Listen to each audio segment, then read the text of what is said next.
Whether you live in a small home, an apartment, or a condo, you're probably always looking for a little extra storage space. Joe has an idea I bet you haven't seen.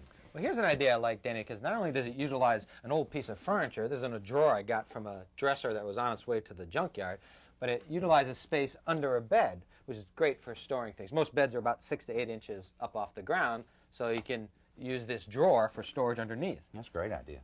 Now what it is, I bought 4 swiveling casters, and I'm just screwing them to the underneath side of the bottom side of the drawer. And this is a 6-inch drawer. I mean, a 4-inch drawer would fit under almost any bed, and if you have to, you can buy wheels that mount to the side. Oh, okay. That makes sense. And what I did is I pre-drilled the holes just so the screws wouldn't split the wood.